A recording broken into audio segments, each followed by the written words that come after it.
"Say it again, Mason," I said, holding Mom's plastic cake knife. He smiled big and loud, like the toast needed more noise. "Tell them how my mistake fed your glory in this house." Chairs stopped squeaking, phones lifted. Dad coughed like a judge clearing. Mason tapped his glass and said, "Little brother lied about money." The room laughed softly, then harder, like applause for friendly cruelty. Mom's eyes darted between us, begging me to absorb the blow. I felt heat rise, not from anger, but from shame alone. I put the knife down because my hands started shaking badly. Mason bowed to the cousins like he had won something holy. It should have been about Mom, 60, stubborn, and smiling anyway. We were at a rented hall outside Dayton with sheet cake. String lights flickered like gnats, buzzing above our nervous, tired faces. I could smell coffee, cheap roses, and Mason's cologne biting back.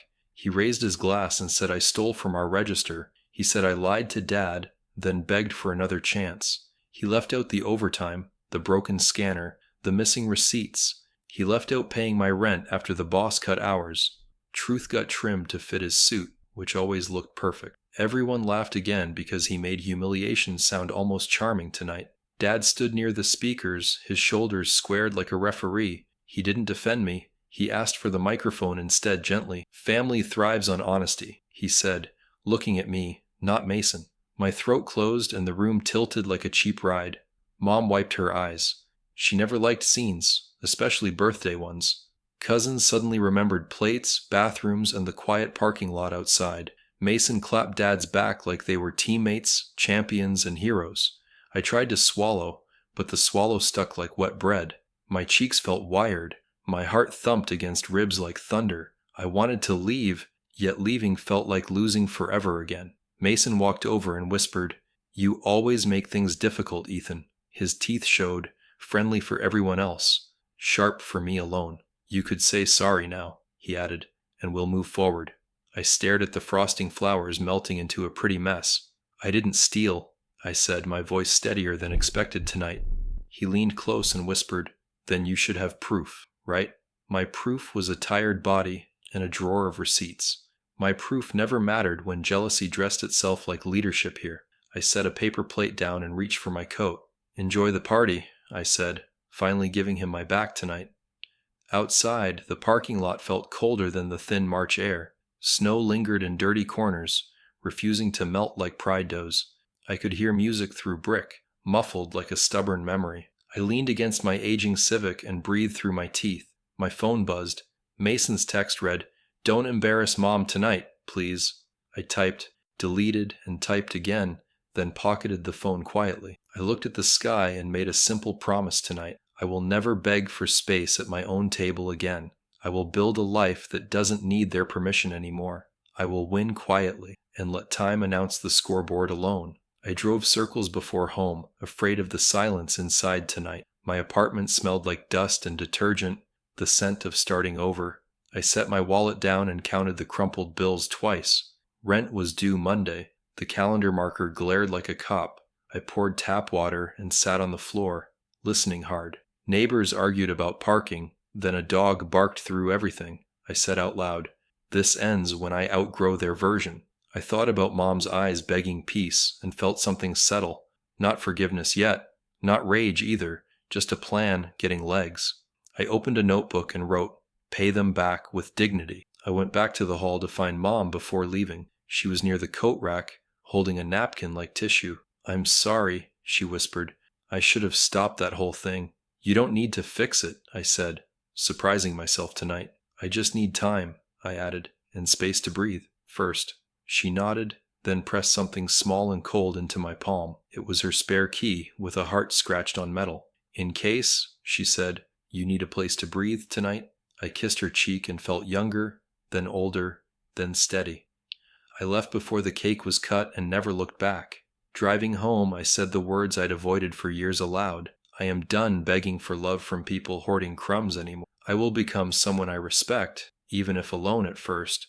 I will work harder than pain and longer than doubt itself. I will let results speak, and I will stay quiet longer. That was the vow jealousy forced, and purpose finally answered tonight. I parked, turned off the engine, and listened to silence breathing. It sounded like a beginning, small and fragile but alive here. I closed my eyes and let the hurt move through me. Then I slept, ready to start building something worth carrying tomorrow. Morning came slow, like a stubborn truck in winter traffic. I woke to the radiator clicking and a headache from sugar frosting. My phone showed 3 missed calls and 1 cold voicemail. "We're letting you go, Ethan," my boss said, tired but final. He mentioned payroll cuts and hinted about trust without naming the lie.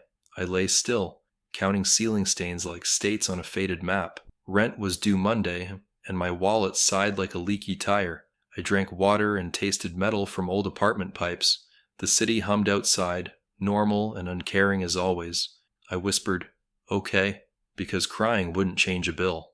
I drove to the shop to turn in my keys quietly. Dad stood near the service desk reading a clipboard with careful patience.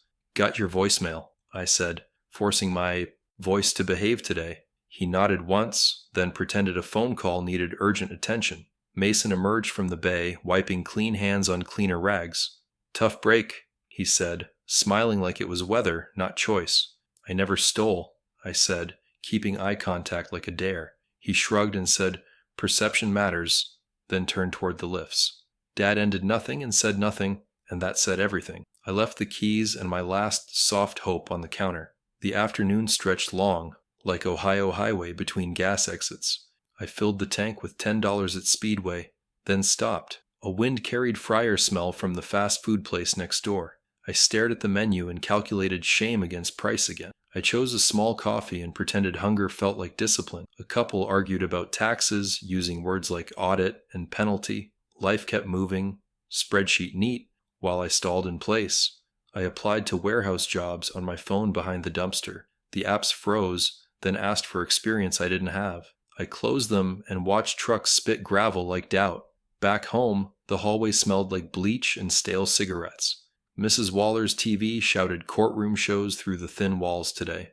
I sat on the floor and opened my cheap notebook. On the first page I wrote, "What I can fix." The words looked small, but something about them breathed anyway. A knock sounded, gentle then patient, like a practiced kindness. I opened the door and saw my neighbor, Avery Bennett, smiling. He held a foil pan and said, "Leftover casserole, if wanted." "You're saving me tonight," I said, meaning it more than expected. He nodded and said, "We all need saving sometimes, man." We ate with plastic forks while traffic blurred the window lights. Avery asked nothing heavy, just weather, sports, and rent realities. "You look like someone carrying furniture in your head," he said.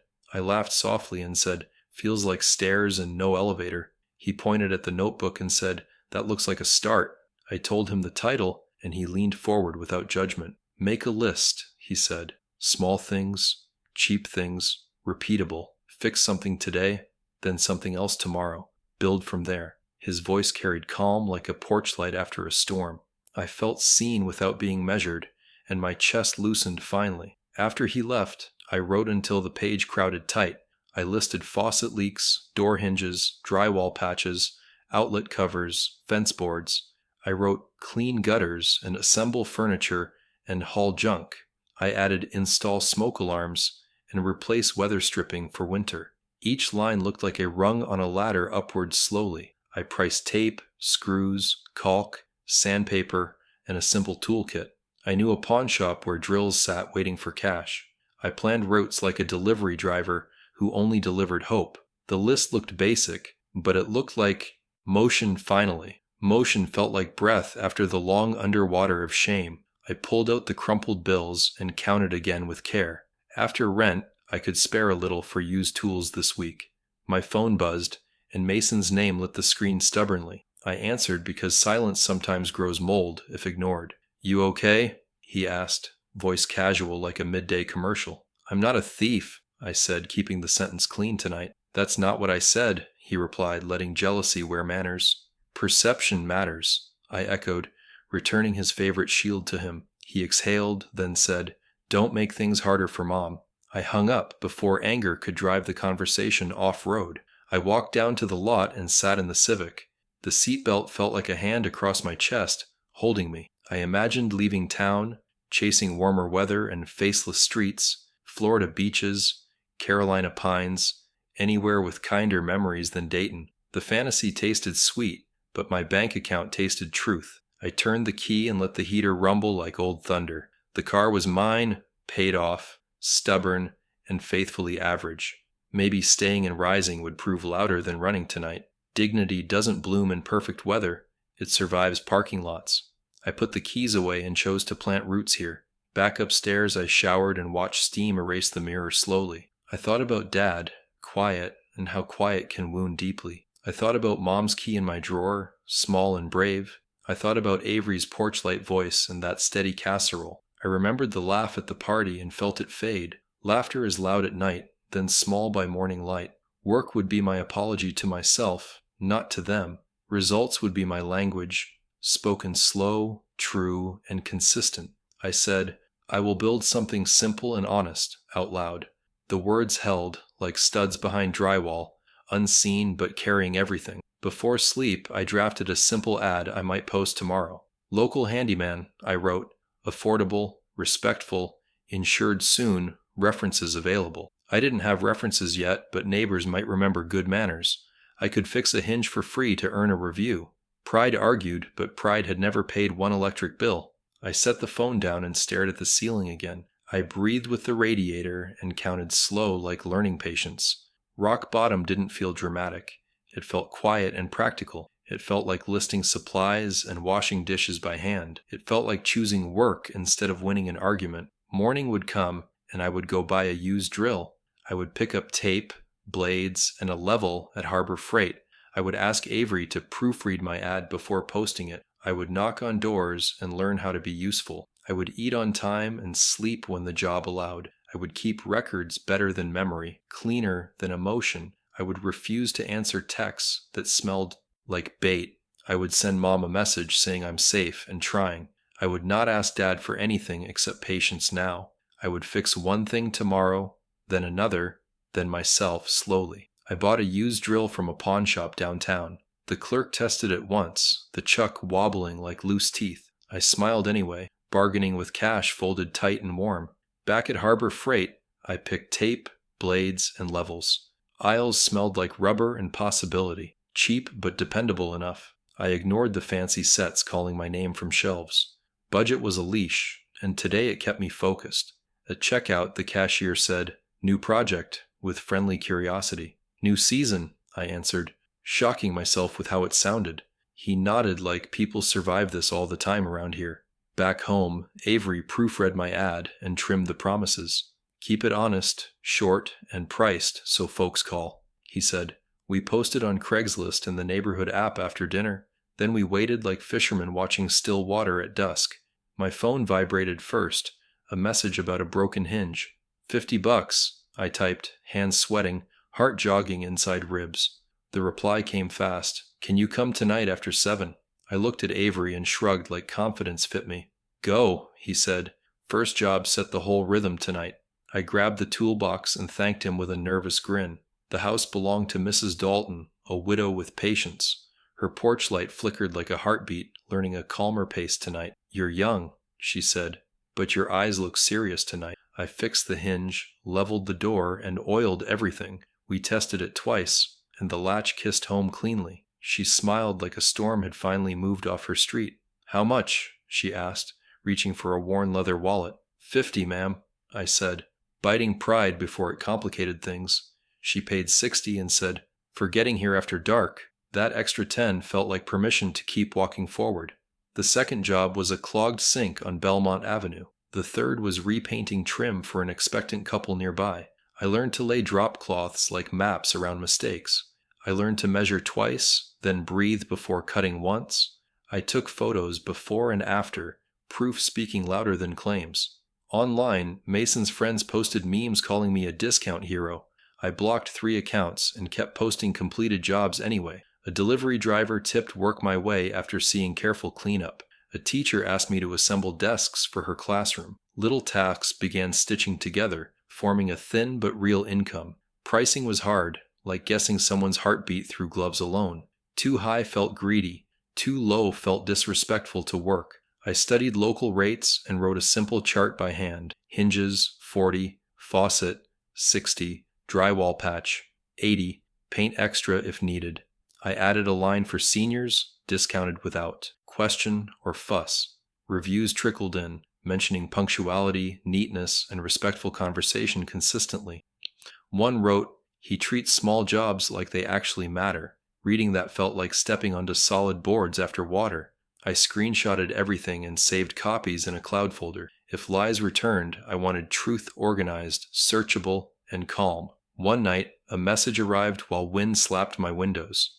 "Basement flooding, please help," a number wrote with shaking grammar. I grabbed towels, a pump, and plastic sheeting from storage. The address landed me near the river. Houses crouched carefully. A couple in pajamas opened the door, eyes wide and wet. "We called 3 companies," he said. "No one answered tonight."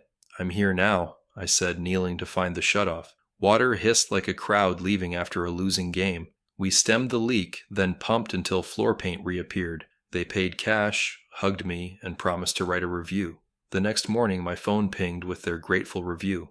It mentioned speed, care, and staying until the job ended. Underneath, Mason's buddy commented, "He probably caused it for cash." I typed responses, then deleted them like sparks near gasoline. Avery texted, "Work more, argue less," like a bandage applied. I put the phone away and printed fresh business cards. I handed them out at laundromats, diners, and hardware stores. Ron Ellis from Dayton Hardware noticed the cards and smiled. "Bring receipts and licenses, and I'll send customers your way." "Yes, sir," I said, steady like a level against studs. I spent lunch organizing receipts and building a simple spreadsheet. I watched tutorials about invoicing, estimates, and sales tax basics. Numbers felt less scary when grouped into columns and routines. I practiced phone greetings until my tone sounded confident, not defensive. I drafted a service agreement with clear scope and payment steps. No more handshake confusion, no more favors disguised as family loyalty. Clients deserved boundaries, and I needed them even more today. That night, the Ford Ranger became headquarters, stocked with order. Bungee cords held bins, labels faced outward like tiny billboards. I fell asleep practicing bids in my head, counting tools. Week 3, a church called about pew repairs and bathroom caulk. I priced fairly, promised cleanup, and showed up 5 minutes early. The pastor thanked me, then asked about my company's strange name. "What I can fix," I said, "started as a list." He nodded. "That's every sermon, really. Start where you stand." When the job ended, he insisted on paying a little extra. "Consider apprentices," he said, "kids who need a steady example." I drove away thinking about summer and how guidance shapes futures. Work had become prayer, measured in boards, bolts, and promises. I wasn't rich, but I respected the man driving home. I woke before dawn, the heater clunking like a tired metronome. The air smelled faintly of sawdust and hope, mixed with coffee grounds. I checked my calendar app, 4 small jobs stacked for today. My Ranger coughed once, then settled into a low growl. The city still slept, its streetlights painting everything in pale amber. I rolled the window down and let cold air steady my nerves. My first stop was an old fence leaning like an exhausted man. The homeowner handed me coffee and said, "You're the only one who called back." I smiled, grateful that reliability had finally become my reputation. I set my tools down and started hammering sunrise into wood. Word spread slowly, like warmth seeping through winter glass. Calls turned into referrals, and soon I needed index cards for tracking. Avery helped me design a spreadsheet on his laptop after work. We built columns for names, invoices, and mileage. Grown-up organization. Ron Ellis at the hardware store began sending customers my way weekly. He'd nod toward me whenever a shopper mentioned repairs or leaks. "Ask Ethan," he'd say. "He won't vanish mid-job like others." That sentence alone became free advertising written in trust. Each completed project stitched confidence into me like a reinforced seam. For the first time, survival started looking a little like progress. Sundays became planning days, quiet and methodical like church routines. I cleaned the truck, restocked screws, and folded fresh rags carefully. I tracked expenses with the precision of someone allergic to debt. The notebook from that dark night turned into a binder of lessons. Each page carried both mistakes and the ways I corrected them later. "Measure twice," sat beside, "confirm schedule twice," in bold ink. One client canceled last minute, and I learned to charge deposits politely. Another tried bargaining down after completion. I learned no can sound kind. Slowly, dignity moved from dream to daily practice I could measure. Growth wasn't a headline, it was a checklist checked honestly. Mom called one evening, her voice softer than before somehow. "Your dad saw the article in the local paper," she said. My stomach tightened like it remembered every insult at once. "They quoted your business name. He didn't know it was yours." I waited, braced for critique disguised as fatherly advice again. Instead, she said, "He said you did good work," quietly. The word quietly sounded like a truce waved from across a field. I didn't answer, just smiled where she couldn't see me smiling. Mason's name didn't surface, which made peace easier for both of us. After hanging up, I stared at the paper clipping taped to my fridge. Money stopped feeling fragile and started feeling earned properly again. I paid rent early, then helped Avery patch his kitchen tiles next. We joked about starting a YouTube channel for rookie handymen someday. He filmed one job on his phone, editing it into a short reel. The clip got modest views, but comments from locals needing help nearby. We laughed, imagining fame, then went right back to real work. Fame wasn't the point. Consistency was, steady and true like breathing. One night, we drove through downtown Dayton just to look at lights. "You're building something solid, man," Avery said, tapping the dash proudly. I nodded because hearing it out loud made it more real. By fall, I hired a high school kid named Luke for weekends. He was quiet, quick to learn, and grateful for small lessons daily. "Every screw tells a story," I'd say, half joking, half teaching craft. We worked on decks, patching boards under fading afternoon gold light. His laughter reminded me how pride can sound soft, not loud. Clients loved him, which made me love the idea of mentoring. At lunch one day, he asked if I owned the company completely. "Every inch," I said, and he smiled like that meant something big. Maybe it did, especially for someone once dismissed as unreliable. Together we fixed fences like restoring trust plank by plank. I started keeping receipts in folders labeled by month instead of emotion. Each label felt like control reclaimed from chaos, brick by brick. My truck bore a new magnetic sign with clean blue letters. "What I can fix. Home repairs and integrity." At red lights, people read it, sometimes even waved or honked support. Mason still lived nearby. Small towns keep everyone within rumor distance. Once, I saw his car outside Dad's shop while driving deliveries east. My hands tensed on the wheel, but I kept driving forward silently. Revenge didn't need a face anymore. It had invoices and calendars now. Progress doesn't shout. It hums beneath your own engine, steady and private. I smiled, knowing silence could be the loudest proof of all. Work didn't cure loneliness, but it gave it a schedule to respect. Friday nights, I'd cook pasta and watch old westerns for company. Heroes with rough hands and slow words felt like kin to me. Sometimes Avery dropped by with pizza and updates from his classroom. "You look lighter lately," he said once, eyes scanning my living room. "Maybe I'm just getting stronger," I said, half truth, half hope. We talked about futures. His, full of students, mine, full of tools.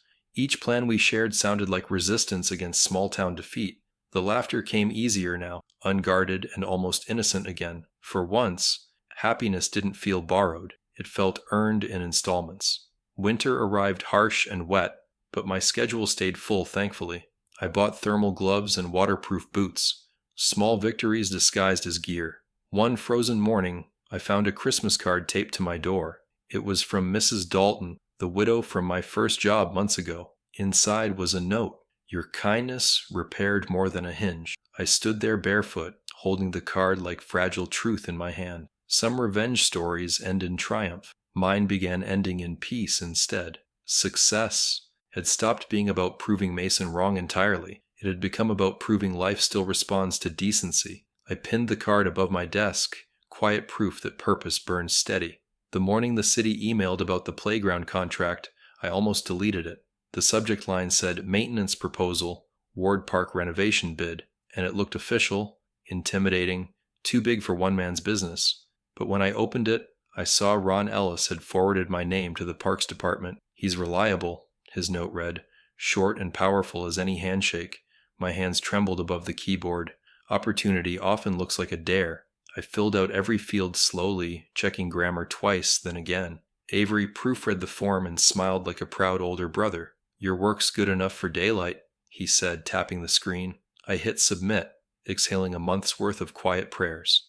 Then I waited, doing small jobs, while the big one decided my direction. A week later, The call came during a fence repair in the suburbs. The number was local government, crisp voice and background typing behind it. "Mr. Reed," she said, "your proposal ranked first after review." My wrench froze mid-turn, the word first hanging heavier than the cold air. "You'll receive documents by email for signatures today," she continued smoothly. I thanked her twice, then laughed so hard the neighbor's dog barked. Luke looked up from sanding and said, "You okay, boss?" I nodded, trying not to look ridiculous with dust and disbelief. "Better than okay," I said. "We just leveled up, kid." He grinned, the kind that makes your own face mirror it. For the first time, I believed stability could feel like celebration. The job site stretched across 2 blocks of tired playground and cracked benches. City trucks idled nearby, and I stood there with Luke and Avery, helmets slightly too big for pride. "We're fixing joy," Avery joked, holding a paint roller like a sword. We power washed the slides, sealed wood, replaced bolts, and repainted railings. Children from the neighborhood watched behind tape like fans at practice. Each laugh that echoed became part of my heartbeat again. City inspectors came, nodded approvingly, and left without extra notes. No drama, no scandal, just steady proof written in sunlight. Every afternoon, I left covered in dust that smelled like renewal. For the first time, success wasn't imaginary. It had playground laughter attached. 2 weeks later, a reporter arrived from the Dayton Herald. She asked how "What I Can Fix" had grown from local jobs to public contracts. I told her about lists, lessons, and faith disguised as work ethic. She scribbled fast, then asked if my family supported the business.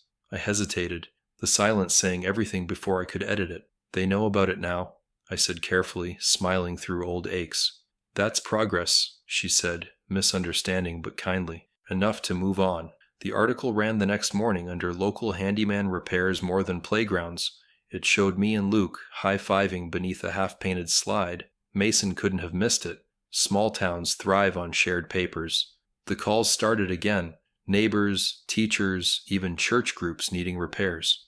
One afternoon, Dad stopped by the site unannounced, hands in pockets. His eyes scanned the equipment, then landed on me with something like pride.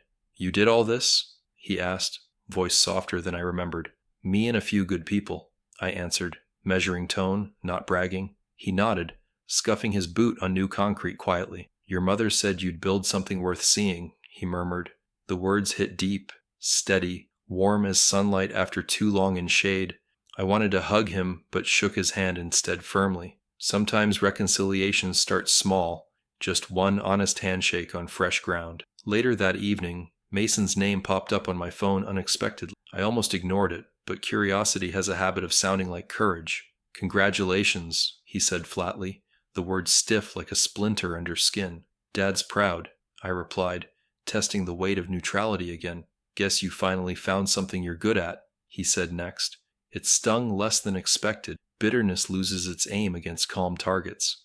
"Guess I did," I answered, and silence stretched before he hung up. I stared at the screen, realizing pity had replaced anger for him. Jealousy burns fast, but emptiness lasts longer when pride keeps refilling it. I set the phone down, poured coffee, and savored the victory quietly. A week later, the mayor invited contractors to a recognition event downtown. Avery insisted I attend, ironing my best shirt like a proud manager. The room smelled of wood polish, microphones, and civic pride under chandeliers. When they called my name, applause rose from people I didn't owe. I walked up, shook hands, and took a certificate that weighed like redemption. Cameras flashed, and the moment felt both surreal and steady. Somewhere near the back, I saw Dad clapping with small, careful rhythm. Mason wasn't there, but his absence felt more like release than loss. "Hard work builds cities," the mayor said, and I nodded, knowing it builds hearts too. For the first time, my name stood for something other than defense. Driving home, I passed the old family shop glowing under flickering lights. Mason's truck sat out front, the hood propped, smoke whispering upward. Instinct won over hesitation, and I pulled over, engine idling behind him. "Need help?" I asked, stepping out with a flashlight in memory. He looked startled, pride flaring, then exhaustion overtook his expression. "If you've got jumper cables," he muttered, avoiding my eyes. We worked in silence, cables sparking briefly like nervous laughter. When his engine caught, he said, "Thanks," so quiet it almost vanished. "You'd do the same." I replied, though we both knew better truth. Still, he nodded once, grateful enough to rewrite the past an inch. That night, I sat at my kitchen table staring at the certificate again. Success hadn't brought fireworks, just a calm, wide kind of peace. My phone buzzed with new messages, new clients, new possibilities, but what filled the room wasn't ambition anymore. It was stillness, the kind that says, "You made it home without taking anyone down." The contract hadn't just changed my business name, it restored my own. In the quiet, I whispered, "This is what purpose feels like." Outside, snow began to fall, covering everything equally, no grudges left. I watched it drift and thought, maybe that's what healing looks like. The day of my cousin's wedding arrived bright and cold, sunlight cutting clean through the thin clouds.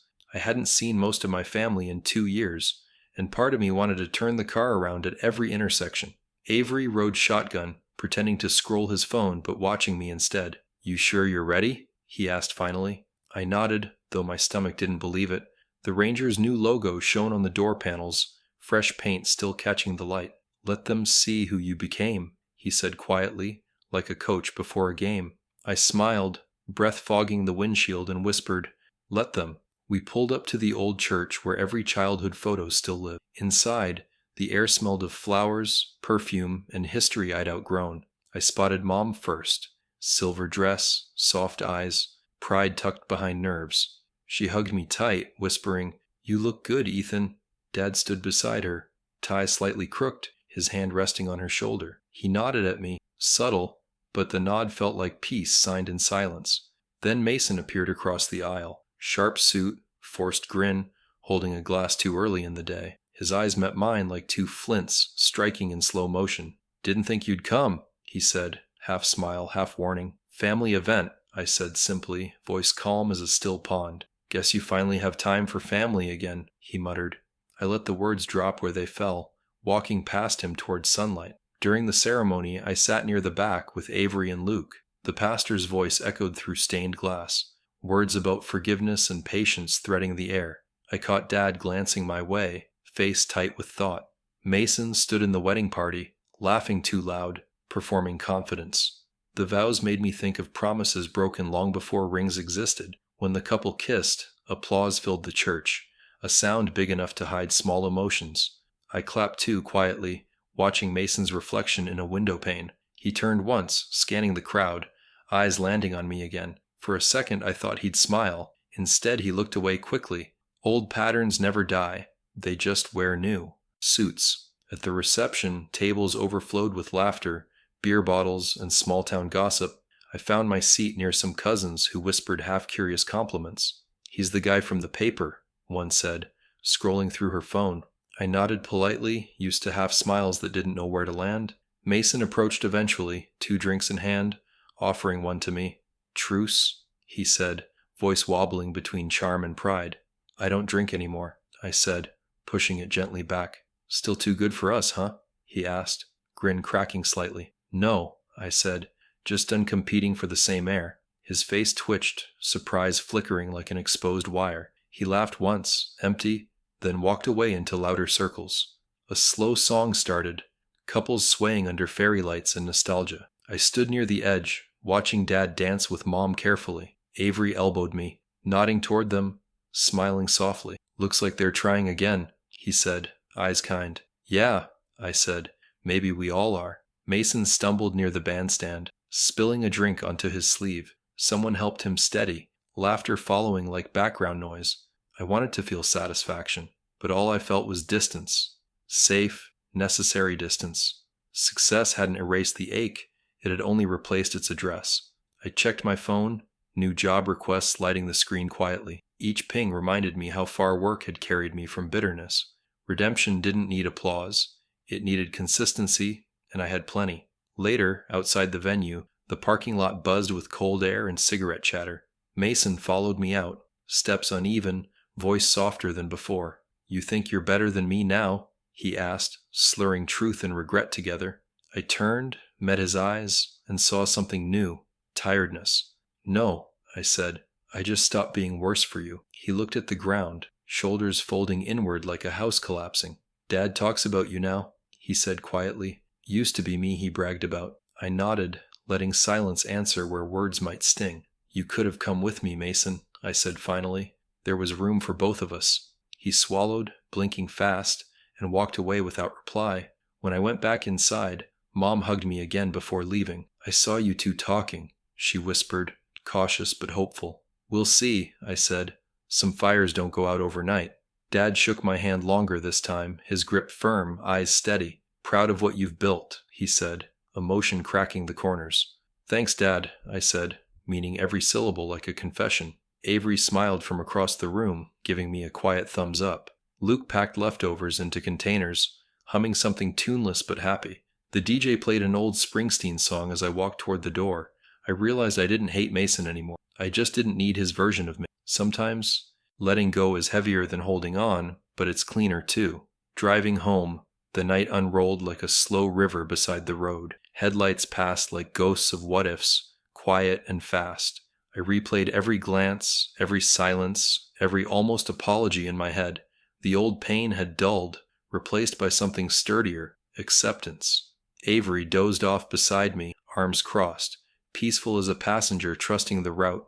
I whispered to the dashboard, "We're good now," surprising myself with the calm. The Ranger hummed steady, carrying proof of the man I'd become. In the rearview mirror, the church lights faded like a closing scene. Ahead, the road bent homeward, lined with quiet promise. I woke up the next morning with sunlight pushing through the blinds, soft and honest. The air smelled like sawdust again, familiar and grounding. My phone buzzed with 3 missed calls. Mom, then Dad, then a number I knew but hesitated to name. Mason. For a long time I just sat there, the hum of the refrigerator the only sound. I thought about last night, his cracked voice, his eyes that couldn't meet mine. Avery called from the hallway, coffee in hand, saying, "You look like someone standing on both sides of a bridge." I smiled weakly. "Feels like it," I said, rubbing my temples. Forgiveness is easy to say and hard to wear. Still, I answered the phone before the next ring. "Hey," Mason said, voice smaller than I'd ever heard it. "Hey," I answered, waiting, giving him the space I'd once begged for. "You busy?" he asked, words heavy, uncertain. "Always something to fix," I said lightly, but I knew he meant more. "Could we talk?" "Not at home." "Somewhere neutral." I hesitated, staring at the coffee steam curl upward like hesitation in motion. "Sure," I said finally. "That diner near the old post office?" He agreed quickly, maybe too quickly, like relief had been waiting on the other side of courage. I hung up, heart pounding in slow rhythm, and told Avery I'd be back later. "Be kind," he said. "You already won. Now decide what winning means." The diner looked smaller than memory, its neon sign buzzing unevenly. I spotted Mason in a corner booth, 2 coffees already poured. He looked older somehow, not in years but in weight. "You came," he said, half disbelief, half gratitude. "You called," I replied, sliding into the seat across. The silence that followed wasn't hostile. It was fragile, like a thaw after a long freeze.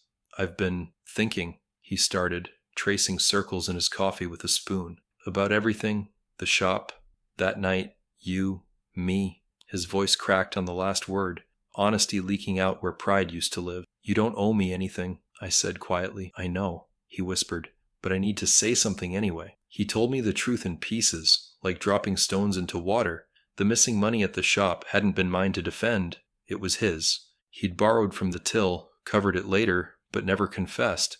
"I was scared," he said, eyes glistening, "and you were an easy shield." My throat tightened, but not from anger. Something softer, sadder. "Dad believed me because I let him," he added, shame folding every word. "I wanted to be the good son so bad, I ruined the only honest one." The diner went quiet around us, dishes clinking somewhere far away. "I can't fix what I broke," he said, "but I can own it." I nodded, the words heavy but cleansing, like rain on dry soil. "You just did," I said finally. We sat there, 2 men staring at what was left of boyhood. The waitress refilled our cups without asking, sensing something delicate between us. "You ever hate me?" Mason asked, voice careful, like the question itself might bite. "No," I said after a long breath. "I hated who I became because of you." He nodded slowly, tears welling despite the effort to hold them. "I envied how people looked at you, like you were calm in every storm." "I wasn't calm," I said. "I was just drowning quietly." For the first time we laughed together. soft and uneven but real. Forgiveness didn't arrive like thunder. It crept in like sunrise through old blinds. We didn't hug, just sat there, two brothers finally out of excuses.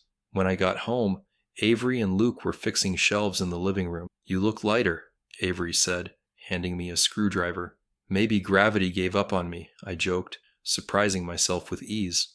"Or maybe you just stopped fighting ghosts," he said, half smile, half truth. I helped them finish, the rhythm of work smoothing out leftover emotion. Luke asked, "That your brother from the story?"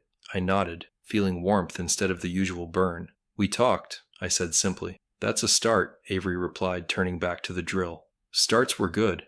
I'd learned that every rebuild begins with one. Even bridges need nails before footsteps. Days passed, and life found its routine again. Calls, jobs, invoices, coffee, sunsets over half-painted porches. But some evenings, Mason called just to ask how things were going. Nothing dramatic, just short conversations that sounded like peace learning to speak. One day he asked if I'd stop by the shop. Dad had been asking. I hesitated but agreed. Knowing closure doesn't always come gift-wrapped. When I walked in, Dad stood behind the counter, same stance, new eyes. "Your brother told me," he said before I could speak, "about everything." I nodded, not needing apology, just honesty. "I'm sorry I didn't see it sooner," he said, voice cracked like old wood. I shook his hand, feeling the past loosen its grip one finger at a time. That night, I drove home under a sky clear enough to see everything. The city lights twinkled like quiet applause in the distance. I thought about how strange healing feels. Awkward, quiet, necessary. You think it'll roar like justice, but mostly it hums like forgiveness. Mason texted, "Thanks for showing up, even when I didn't deserve it." I replied, "We both learned. That's enough." Then I put the phone away and let silence settle again. In that stillness, I realized revenge had been replaced by restoration. The weight I'd carried for years had turned into something else entirely. It wasn't pain anymore. It was proof that I'd survived the fire and kept the warmth. The next morning, sunlight poured through my window like a quiet apology. The air smelled of coffee and fresh rain, the kind that cleans streets and hearts. I sat at the kitchen table, invoices stacked neatly beside my mug. The sound of the city waking felt softer than usual, like it was listening. Mason's text from the night before still glowed on my phone. "We both learned. That's enough." I read it again, not to remember, but to believe it. Forgiveness doesn't erase history. It rewrites its tone. I looked at the framed article on my wall and smiled. What I can fix had outgrown its name. Now it fixed more than homes. It fixed what I'd once thought unfixable: family, faith, myself. That week, I expanded the business, hiring 2 new apprentices from the local trade school. Their laughter filled the garage as they organized tools and teased about old trucks. One of them, Malik, asked why I named the company that way. "Because I needed proof I still could," I said simply. They nodded, not asking for more, understanding without years of context. We worked side by side on a house downtown, replacing siding and repainting trim. Homeowners thanked us with lemonade and kindness that felt earned. Watching the boys measure, cut, and joke reminded me of Luke's first day. Back then, I was just trying to stay afloat. Now I was steady enough to carry others. Success, I realized, wasn't climbing higher. It was making room for someone else to rise. One evening, I stopped by the cemetery with a small bouquet of daisies. The sun dipped low behind the trees, casting long, forgiving shadows. Mom's headstone looked peaceful, the grass trimmed, her name polished bright. "You'd like where we ended up," I said quietly, setting the flowers down. "Mason and I talk now.